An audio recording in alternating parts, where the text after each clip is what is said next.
इसी क्रम में आज देश के स्वास्थ्य मंत्री और देश के कृषि मंत्री मौजूद हैं। मेरे सामने नरेंद्र सिंह तोमर जी मौजूद हैं। तोमर साहब, आपका बहुत बहुत स्वागत है। और बहुत धन्यवाद सर। सबसे बड़ी बात है कि देश का बड़ा महत्वपूर्ण मंत्रालय कृषि मंत्रालय आपके पास है। और आपको याद होगा कि जब कोविड का दौर आया था या उसके आसपास देश में एक योजना शुरू की गई जिसका नाम है प्रधानमंत्री गरीब कल्याण अन्न योजना। तो उसी के तहत एक राष्ट्र एक राशन कार्ड के तहत करीब 3,90,000 करोड़ रुपए दिया गया। लेकिन तोमर साहब, एक बार फिर देश में कोविड का साया आ गया है। तो क्या माने, क्योंकि बहुत महत्वपूर्ण योजना थी जिसमें देश के लोगों को एक राहत महसूस हुई, उससे बड़ा आश हुई, क्या माने कि एक बार फिर से सरकार इस दिशा की ओर, इस तरह की योजना की ओर?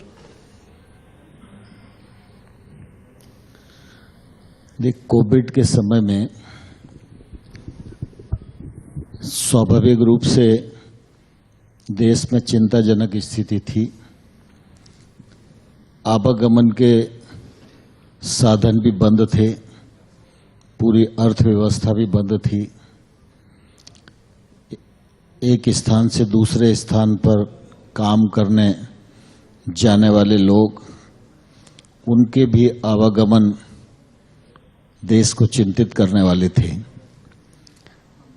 ऐसी परिस्थितियों में प्रधानमंत्री नरेंद्र मोदी जी ने तय किया कि कोविड से निपटने के लिए जो एहतियाती चिकित्सा के साधन हैं उनको तो हम बराबर करें, जैसा माननीय स्वास्थ्य मंत्री जी ने बताया, और उस पर काफ़ी काम हुआ। लेकिन सबसे बड़ी ज़रूरत उस समय थी कि गरीब आदमी को रोजी रोटी की उपलब्धता। तो रोजी तो उस समय बंद हो गई थी, इसलिए हर व्यक्ति को रोटी मिल पाए और कोई भी व्यक्ति भूख से हमारे यहाँ न मरे, इसलिए खाद्यान्न को हर परिवार तक पहुँचाने का एक काम किया गया। और साथ ही जो गरीब लोग हैं, कामकाज बंद है, इसलिए खाद्यान्न उनको निःशुल्क भी उपलब्ध कराने के लिए प्रधानमंत्री गरीब कल्याण अन्न योजना प्रारंभ की।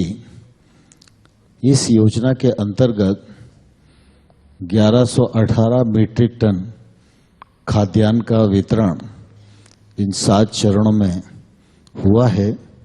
इस पर लगभग 3,90,000 करोड़ रुपए का व्यय हुआ है। कोविड के कारण कोई मृत्यु हुई, इससे इनकार नहीं किया जा सकता, लेकिन हम लोग यह कह सकते हैं कि हमारे यहाँ भूख के कारण इतने बड़े देश में किसी की मृत्यु नहीं हुई। हर व्यक्ति के पास पर्याप्त मात्रा में खाद्यान्न था। इसी प्रकार से लिक्विड मनी की भी उस समय में आवश्यकता थी। खाद्यान्न है तो तेल नहीं होगा, मसाला नहीं होगा, सब्जी नहीं होगी। तो मुझे ध्यान है उस समय मैं आरडी भी देख रहा था, तो जो जनधन खाते खुले थे उनमें 20 करोड़ 65 लाख खाते महिलाओं के थे जी।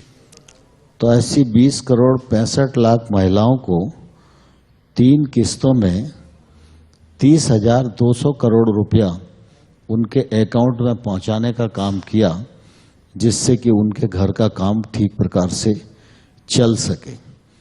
जहां तक one nation one ration card का विषय है, यह मैं समझता हूं प्रधानमंत्री जी के नए रिफॉर्म में महत्वपूर्ण और क्रांतिकारी कदम है।